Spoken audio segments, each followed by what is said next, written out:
So let's actually do a little. So does anybody have questions about this problem before we move on to the next one? So we're practicing more of this. So this is a little different. So I'm going to change one of the things over here. The hydrochloric acid, I'm going to make it sulfuric acid. So do you remember the formula of sulfuric acid? Write the net ionic equation, identify spectator ions when sulfuric acid and aqueous sodium hydroxide react.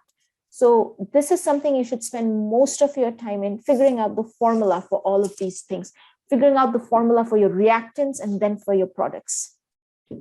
So this is what you should have got. So sulfuric acid's formula is H2SO4. And it's aqueous. The formula for sodium hydroxide is NaOH. That's going to be a starting point. If you did not get this formula correct, the rest of your equation is not going to be correct. And the products you're going to get in this case are, you have to recognize you have an acid and a base. OH means it's a base. Sulfuric acid has acid in it itself. But this is the cation, this is the anion, cation, anion. So in this particular case, the sodium will go with sulfate. So one of your products is Na2SO4. And whenever you have an acid and a base, one of the other products is always going to be water. So whenever you have OH and then an acid. So if you look at this equation, this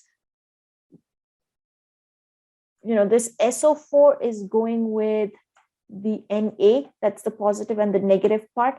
And then this H2 over here, or H, hydrogen, is going with the OH. That's how you're getting water. So whenever water is a product, the phase is going to be liquid. And the phase for this is going to be aqueous. Now, with that information, if you were to write the complete ionic equation, how would you write that? Remember, we do not break solid liquids or gases into their ionic forms. So in this particular case, what we're going to do is we're going to do our complete ionic equation. We know that sulfate is SO4, 2-. Hydrogen ion on its own is just H+, but we have 2 hydrogen ions, so it's 2H plus aqueous plus SO4, 2- aqueous plus Na plus aqueous. So go ahead and write everything down. The only thing we're not going to break is our water.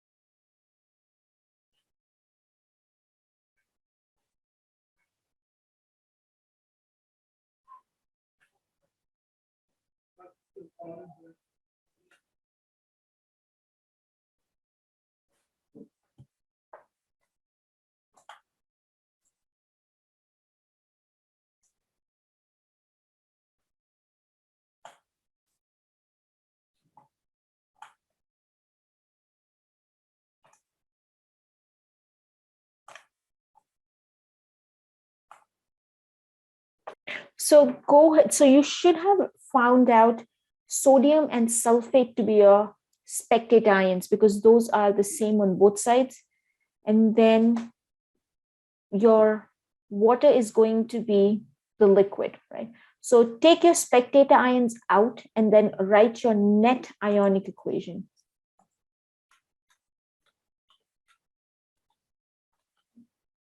Now, here's the thing, net ionic equation for acid-base reaction is always this. It's always going to be, hydrogen ion plus hydroxide ion gives H2O, liquid. This is always going to be the net ionic equation for acid-base reactions. There's one thing we actually did not do in this, and that is we didn't balance this equation in the beginning. So, after we find the phases, that's one of the steps we need to do, and we didn't do it. So if you were to balance this equation, how would you balance it? So if you put a 2 in front of this, it should be balanced. If you put a 2 in front of sodium hydroxide and a 2 in front of the water.